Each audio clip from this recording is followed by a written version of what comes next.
एक पत्नी अपने नए पति को एक लग्जरी वीआईपी रूम में 10 लड़कियों के साथ बैठकर शराब पीते हुए देखती है। लेकिन हैरानी की बात यह थी कि उसे बिल्कुल भी गुस्सा नहीं आता, बल्कि वह उसे मजाक उड़ाते हुए कहती है कि उसकी शराब पीने की क्षमता बहुत कमजोर है। इसके बाद वह जानबूझकर उसके सामने 10 लड़कों के साथ एक के बाद एक ड्रिंक पी जाती है, क्योंकि वह किसी भी चीज में हारना नहीं चाहती थी, खासकर अपने सिर्फ नाम के पति से। असल में कॉलेज के दिनों में लड़की को पहली नजर में उसी लड़के से प्यार हो गया था। बाद में उसकी माँ बहुत बीमार पड़ गईं। तब लड़के के माता पिता ने उनकी आर्थिक मदद की। लड़की के अच्छे स्वभाव को देखकर दोनों परिवारों ने बिना उनसे पूछे उनकी शादी तय कर दी। दोनों के माता पिता की नजर में वे एक आदर्श पति पत्नी थे, लेकिन सच्चाई बिल्कुल अलग थी। दोनों अपनी अपनी जिंदगी अलग तरीके से जीते थे, एक दूसरे के मामलों में दखल नहीं देते थे। पति पार्टी करता था तो पत्नी उससे भी ज्यादा पार्टी करती थी।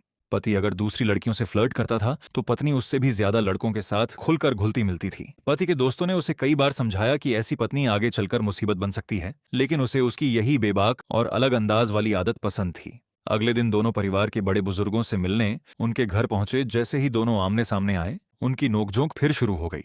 पति ने जानबूझकर उसके सादे कपड़ों का मजाक उड़ाया, लेकिन पत्नी ने तुरंत जवाब दिया कि असली समस्या तो वही है, और कहा कि अगर वह इतनी अच्छी एक्टिंग नहीं करती तो उनके माता पिता को एक साथ 2 बड़े झटके लगते, एक बिगड़ा हुआ बेटा और उससे भी ज्यादा बेबाक बहू। उसकी यह बात सुनकर पति कुछ देर के लिए बिल्कुल चुप हो गया। तभी ड्राइवर ने आकर बताया कि वे घर पहुंच चुके हैं। घर के अंदर पहुंचते ही पिता ने बेटे को समझाया कि अब उसे जिम्मेदारी से शादीशुदा जिंदगी जीनी चाहिए। वहीं मां ने बहू की तारीफ करते हुए बेटे से कहा कि वह इस रिश्ते को किसी भी हाल में खराब न करे। पति लगभग पिछली रात की सारी सच्चाई अपने माता पिता को बताने ही वाला था, लेकिन तभी पत्नी ने टेबल के नीचे से उसके पैर पर जोर से पैर रख दिया और गुस्से से उसे देखने लगी। लेकिन इस बार पति भी पीछे हटने वाला नहीं था।